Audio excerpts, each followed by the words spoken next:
할렐루야. 아멘. 오늘 거룩하고 복된 사순절 여섯 번째 주일 종려주일 아침에 하나님 전에 나와서 예배하는 사랑하는 여러분 모두에게 하나님의 은혜와 사랑과 축복이 충만하게 임하시기를 주님의 이름으로 축원합니다. 아멘. 오늘은 사도행전 3장 1절로 10절 말씀을 통해서 성령을 주목하라, 이런 제목으로 말씀을 선포할 때에 큰 은혜가 있기를 바랍니다. 오늘은 종려주일이에요. 종려주일은 예수님께서 당신의 마지막 사역을 완성하시기 위해서 많은 사람들로부터 호산나 여호와를 찬양하라, 이런 찬송을 들으면서 작은 나귀 새끼를 타고 예루살렘에 입성하신 날이에요. 예루살렘에 입성하신 예수님은 한 주간 동안 너무 많은 일을 하셨고 많은 고통 가운데 있었습니다. 성전에서 장사하는 사람들을 모두 쫓아냈고요, 열매 맺지 않는 무화과 나무를 저주해서 마르게 하셨고, 대제사장과 장로들에게 예수의 권위에 대해서 말했고요, 또 악한 포도원 농부의 비유에 대해서도 말씀하셨고, 가이사에게 내는 세금과 일반 세금에 대해서 분명히 구분하셨고, 또 부활 논쟁에 대한 오해와 가장 큰 계명은 사랑이고, 이것은 하나님의 사랑과 자기 사랑과 이웃 사랑이라고 말씀하셨고, 가난한 과부를 칭찬하신 일도 있었고요, 재난의 징조와 환난에 대해서 말씀하셨어요. 한 주간 동안 너무나 많은 일을 하셨어요. 그리고 한 여자가 예수님의 머리 위에 향유 한 옥합을 부어서 예수님의 장례를 미리 준비하게 하였고요, 제자들과 유월절을 지키면서 마지막 만찬을 하셨습니다. 그리고 겟세마네 동산에서 마지막 기도를 하신 후에 대제사장들과 장로들이 파송했던 무리들에게 붙잡혀서 공의 앞에 선 후에 거짓 증거하는 자들 앞에서 내가 그 나라 권능자의 우편에 앉은 것과 하늘 구름을 타고 오는 것을 볼 것이라고 말씀하셨습니다. 그리고 대제사장들과 장로들이요, 예수님을 결박해서 빌라도에게 넘겨줌으로 십자가에 못 박히도록 했고요, 결국 예수님은 아무 죄가 없음에도 불구하고 십자가 위에서 숨을 거두셨습니다. 이렇게 한 주간에 너무 많은 일이 일어났어요. 우리는 이제 주님의 고난을 기억해야 합니다. 저는 이 시간에 말씀을 나누기 전에 먼저 의미 있는 영화 한 편을 제가 소개하려고 합니다. 제목은 버킷리스트라고 하는데, 버킷리스트라는 말은요, 서양에서 죽기 전에 꼭 하고 싶은 일들을 적은 목록을 뜻하는 말입니다. 제목에서 보는 것처럼 죽음을 앞둔 두 사람이 우연히 같은 병실에서 만납니다. 그리고 삶을 돌아보고 미래에 대한 준비를 하는 것으로 영화가 시작이 됩니다. 판이하게 다른 삶을 살았던 두 사람이지만 서로 마음이 통했습니다.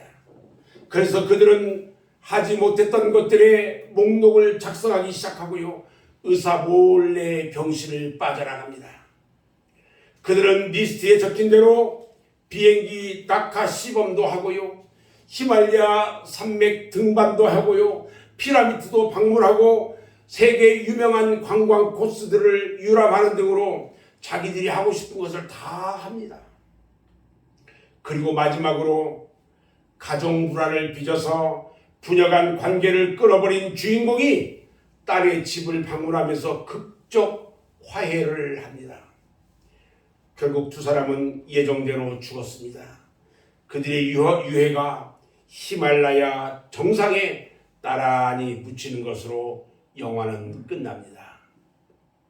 이 영화가 우리들에게 가르치려는 교훈이 무엇일까요? 사람이 살면서 자기가 하고 싶은 것을 추구하는 일은 나이가 몇 살이든 어떻게 살고 있든 누구에게나 필요한 일입니다.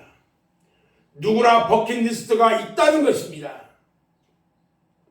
그것을 위해 어디를 가고 무엇을 하느냐가 중요한 게 아닙니다.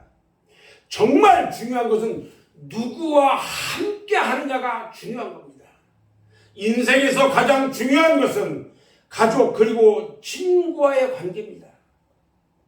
그것을 이루었다면 삶은 의미가 있다는 것을 영화가 우리에게 알려주고 있는 것입니다. 그리스도인에게 이것은 매우 중요한 의미가 있습니다.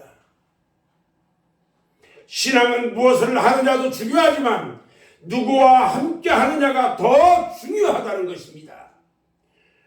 우리는 원하든 원하지 않든 믿는 순간 성령이 함께 하시는 것입니다. 아멘. 그리고 살면서 성령의 도움이 아니면 안 되는 것을 알기 때문에 성령이 내 마음에 더 깊이 오시도록 사모하면서 살아갑니다. 성령이 나와 함께 하시고 성령이 오시면 많은 것들이 달라집니다. 오늘 사도행전의 이야기는요, 이것에 초점이 맞추어져 있어요. 먼저 말부터 달라지는 것을 보았습니다. 오늘은요, 성령과 함께 또 다른 변화를 알려줍니다. 여러분, 성령이 오시면 주목하게 된다는 것입니다. 주목한다는 게 뭐예요? 뭔가 뚫어지게 바라본다는 거예요. 보이지 않던 것이 보이고요, 생각나지 않던 것이 생각납니다. 그래서 하지 않던 것을 하게 되는 것입니다. 이것이 성령이 오시면 우리에게 나타나는 현상입니다. 사도들이 그랬어요. 과연 그들이 성령으로 주목한 것이 무엇일까? 무엇을 그들은 생각하고 깊이 보았을까요? 저는 세 가지로 생각해 봤습니다. 첫 번째는요, 성전이었어요. 오늘 본문은 베드로와 요한이 성전에 올라가는 것으로 사건이 전개되고 있습니다. 처음 120명이 모여서 성령을 기다린 장소는 마가의 다락방입니다. 그곳은 120명의 어른과 아이들이 함께 모여도 될 만한 아주 큰 공간이었던 것 같습니다. 그러나 사람들이요, 수천 명으로 늘어나서 교인들을 수용하기에는 역부족이었어요. 그래서 이들의 모임은 두 가지 방법으로 이루어졌는데, 하나는 가정에서 모이는 소그룹 모임이었어요. 오늘날 구역 모임들처럼 그들은 3, 4, 5 짝을 지어 많으면 많은 대로, 적으면 적은 대로 조그만 공간에서 가정교회의 형태로 모임을 가졌어요. 또 하나는요, 성전을 찾는 것이에요. 성전은 그들이 모이기에 충분한 공간이었고 중요한 터전이었습니다. 그래서 오늘 2장 46절에 보면 그들은요, 날마다 마음을 같이하여 성전에 모이기를 힘썼다고 말합니다. 지금 베드로와 요한도요, 바로 그 성전으로 지금 올라가는 길이었다고 말하고 있어요.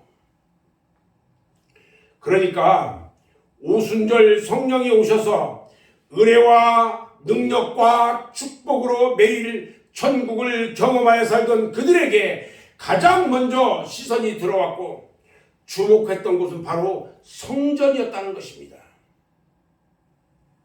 물론 그 성전은 이전에도 매일 드나드는 곳이었어요. 유대인이라면 늘 생각하고 살던 곳이었어요. 그러나 성령이 오신 이후에 사도와 성도에게는 아주 의미가 있는 곳이었습니다. 이제는요, 구약시대의 성전이 아니에요. 전통적으로 내려오는 그 성전이 아니었습니다. 예수님 시대에 타락하고 형식과 껍데기만 남은 그런 성전이 아니라는 것입니다. 신약시대 새로운 의미의 성전이고요, 오늘날 교회의 기원이 됐던 성전이었어요. 우리 주님은요, 십자가를 지시기 전에 성전에 올라가서 더러워진 성전을 정화시키면서 이렇게 말씀합니다. 이 성전을 헐라 내가 사흘 만에 일으키리라. 바로 주님의 죽음과 부활을 통해 새롭게 완성된 성전입니다. 성령이 오심으로 더 깊은 의미를 갖게 된 성전입니다. 바로 그 성전을 그들은 생각하게 되었던 것입니다.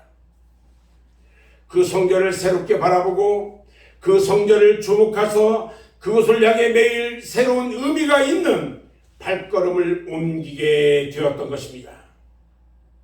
사랑하는 여러분, 우리가 이러한 믿음으로 살아야 합니다. 성령이 오시면 이런 일이 생깁니다. 성령이 내 안에 오시면 주목하고 집중해야 됩니다. 깊이 볼 것을 보게 되고 생각할 것을 다시 생각하게 됩니다. 그 중에 가장 중심에 있는 것이 바로 성전, 교회라는 것입니다. 지금 우리가 머물고 있는 이곳이고요. 앞으로 우리가 들어갈 새로운 성전이고요. 영원히 우리와 후대가 몸 담을 성전, 교회인 것입니다. 성전은요, 어떤 곳일까요? 성전은요, 가장 사랑스러운 곳입니다. 성전은요, 내 집과 같이 따뜻한 보금자리와 같은 곳입니다. 성전은 내 육체와 영혼에 힘을 얻는 곳입니다. 성전은 나와 후대가 영원히 복을 받는 곳입니다. 성전은 내가 눈물 골짜기로 동행하는 인생길에 더 없는 위로와 은혜를 받는 그런 곳입니다. 그래서 우리가 이것을 주목해야 합니다. 이 성전을 위해서 눈물과 기도로 사랑해야 합니다. 그리고 내 생명 다하기까지 봉사하고 헌신해야 합니다. 성령이 오시면 성전을 더욱 주목해야 합니다.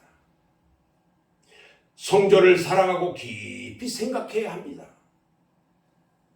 주님의 몸된 교회를 더 사랑하고 이 교회를 위해 헌신과 충성을 다짐하시는 여러분들 되시기를 주님의 이름으로 축원합니다. 두 번째는요, 무엇을 주목해야 하느냐? 기도입니다. 오늘 본문은요, 베드로와 요한이 성전에 올라가는 것으로 시작하지만 그들이 왜 올라갔는지에 대한 이유가 밝혀지고 있습니다. 1절에 이렇게 말합니다. 제9시 기도 시간에 베드로와 요한이 성전에 올라갈새 이렇게 말합니다. 그들이 성전에 올라간 것도 매우 중요하지만 더 중요한 것은 그들이 기도하기 위해 올라갔다는 것입니다. 교회는 기도하는 곳입니다. 이것이 성령이 온 이후에 달라진 모습이에요. 한마디로 성령이 오시니까 그들은 경건 생활에 집중했고 무엇보다도 기도에 주목하게 되었다는 것입니다. 성령이 오시면요, 기도에 집중하고 주목하게 된다는 것입니다. 오늘 베드로와 요한이요, 기도합니다. 그런데 그들이 하는 기도는 단순한 기도가 아니에요. 우선 기도했다는 것에 중요한 의미가 있어요. 지금 베드로와 요한은 예전의 모습이 아니에요. 한가할 때의 그들의 모습이 아니에요. 성령이 오신 이후 성령 받은 그들은 수만으로 늘어난 성도들과 함께하는 그들의 일상생활이 어느 때보다도 바쁜 시간을 보내고 있었어요. 그야말로 밥 먹을 겨를도 없이 살던 사람들입니다. 그런 그들이 기도를 잊지 않고 주목하고 있다는 것입니다. 이것이 귀한 믿음의 모습인 것입니다. 아멘. 그리고 제9시 기도 시간이라는 것에 중요한 의미가 있어요. 기도 시간이라는 것에서요, 그들은 한 번, 두 번 기도하는 것으로 끝낸 것이 아니라 그들의 기도가 규칙적이었다는 것을 우리에게 알려주고 있어요. 그리고 구시라는 것에 더 의미가 있는데, 성경에서 말하는 제9시는 몇 시냐면 오늘날로 말하면 오후 3시예요. 오후 3시면 가장 분주하고 바쁜 시간입니다. 하루가 마무리되는 가장 민감한 시간이에요. 이 시간을 기도의 시간으로 정하고 기도했다는 것이 놀랍습니다. 무엇보다도 9시, 오후 3시는요, 주님이 돌아가셨던 시간이에요. 물과 피를 아낌없이 다 쏟고요, 십자가에서 6시간 동안 고통을 당하시다가 운명하신 바로 그 시간을 그들은 잊지 않고 있었던 것입니다. 평생 갚아도 갚지 못할 십자가의 은혜 앞에 그들은 감격하며 살았던 것입니다. 그래서 주님을 주목했고요. 주님을 기억했고요. 은혜를 잊지 않았던 것입니다. 그것이 기도로 나타난 것입니다. 그리고 그들의 기도는요, 실패의 극복이라는 것에 큰 의미가 있었어요. 십자가를 지시기 전에 주님은 이들을 데리고 겟세마네 동산에 갔었어요. 거기에서 주님은 이마에 흐르는 땀방울이 핏방울이 들 때까지 간절하게 기도했습니다. 그러나 베드로는요, 주님과 함께하지 않았어요. 그들은 이런 베드로에게 시험에 들지 않게 깨어 기도하라고 주님은 말씀하셨던 것입니다. 이런 주님의 말씀에 강하게 그들에게 전해졌음에도 불구하고 그들은 주님이 기도하는 그 시간에 깊은 잠에 빠져서 끄덕끄덕 졸고 있었던 겁니다. 그러자 어떤 일이 일어났습니까? 베드로가요, 다음날 조그만 소녀 앞에서 예수님을 모른다고 부인했고요, 저주하고요, 맹세까지 했어요. 그의 인생의 뼈저린 실패를 경험한 것입니다. 새벽닭이 울 때 베드로가 어떤 줄 아세요? 예수님의 하셨던 말씀이 생각나서 통곡하며 회개했습니다. 그런 실패를 경험한 이후에 사도행전에 와서 베드로가 달라집니다. 성령과 함께 달라집니다. 그 가운데 가장 큰 변화는 바로 기도라는 것입니다. 그는 늘 기도했어요. 기도가 우선순위였어요. 바빠서 기도했고요, 힘들어서 기도했어요. 그는 기도에 집중하고 주목했던 겁니다. 이것이 성령이 오신 이후에 그들에게서 발견되는 변화였어요. 우리도 그렇습니다. 성령이 오시면 여러분 기도에 주목해야 합니다. 은혜를 받으면 기도에 집중하게 되어 있습니다. 내 삶과 신앙에 무엇보다도 기도가 우선순위가 되어야 하는 것입니다. 여러분은 지금 무엇에 주목하고 있습니까? 신앙과 삶에 무엇에 초점을 맞추고 있습니까? 신앙은요, 경건이 가장 우선입니다. 무엇보다도 중요합니다. 성령은 우리 안에서 이렇게 우리를 이끌어갑니다. 성령으로 기도에 주목하고 집중하면서 날마다 승리하는 여러분들 되시기를 주님의 이름으로 축원합니다. 아멘. 세 번째 우리가 주목해야 할 것은 사람입니다. 바로 이것이 오늘 본문의 핵심이에요. 그들이 구시 기도 시간에 성전에 올라갈 때에 그들의 눈에 들어온 한 사람이 있었습니다. 성경은 그 사람을 나면서부터 안진뱅이라고 말하고 거지라고 소개합니다. 그는 불행한 사람으로 태어난 사람이에요. 그의 의지와 관계없이 그냥 이렇게 세상에 나온 겁니다. 게다가 그는 거지였고요, 늘 불우한 환경에 있었어요. 살 길이 막막했어요. 매일 남이 주는 동량 한 푼 한 푼 받아서 그것으로 살아가야만 했어요. 남이 먹을 것을 주면은 살고요, 그렇지 않으면 죽어야 할 사람이었어요. 세상에 이보다 더 애처롭고 불행한 사람이 어디 있습니까? 이 사람은요, 매일 성전 문 앞 미문에 나와서 구걸하면서 지냈어요. 미문이요, 뭐냐면 성전으로 들어가는 바로 올라가는 문이에요. 그래서 예루살렘에서 가장 많은 사람이 오고 가는 분주한 곳입니다. 그러나 많은 사람이 오고 가면서도 이 거지 안진뱅이를 주목하는 사람은 아무도 없었어요. 어느 누구도 그에게 따뜻한 말 한마디로 다정한 미소를 보내지도 않았고요, 눈도 돌리지 않았어요. 누구도 관심 갖는 사람이 없었고요. 선뜻 먹을 것을 내주는 사람도 없었어요. 그런데 오늘 베드로와 요한이 그를 주목합니다. 4절 말씀에 보니까요. 베드로가 요한으로 더불어 주목하여 가로되 우리를 보라 이렇게 말합니다. 앉은 뱅이는요 자기 앞에 서 있는 사람에게서 평상시에 잘 듣지 못한 소리를 들었어요. 우리를 보라! 우리를 보라! 그냥 동냥만 하며 가던 어떤 여러 사람들과는 근본적으로 다른 사람을 지금 만났습니다. 그는 뭔가 인생의 근원적인 문제가 해결될 것 같은 예감이 들었습니다.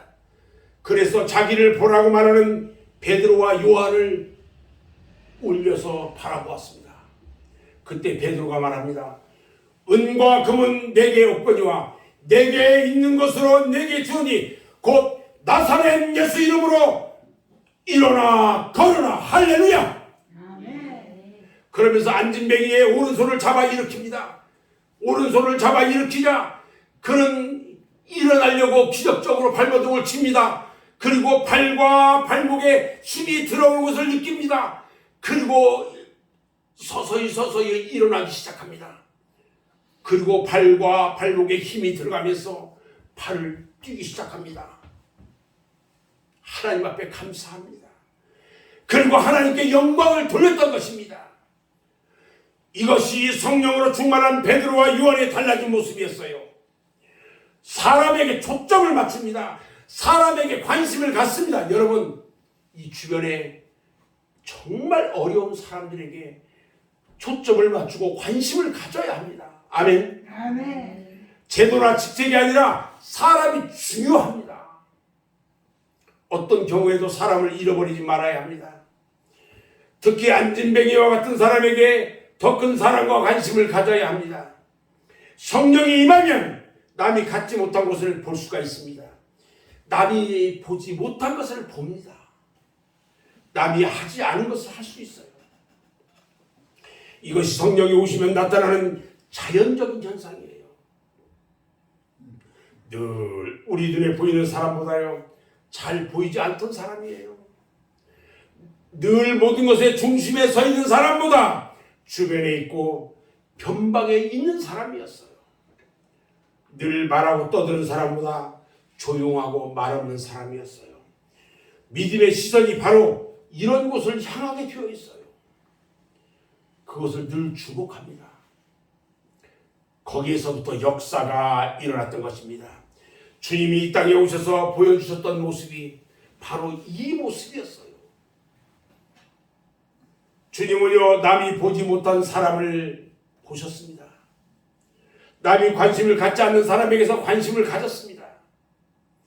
버림받고 소유당하고 상처받고 힘들게 사는 사람들을 생각하고 그들을 불쌍히 여겼어요. 그래서 주님의 주변에는 늘 지치고 힘든 사람, 어렵고 괴로운 사람, 원통하고 답답한 사람들이 모였어요.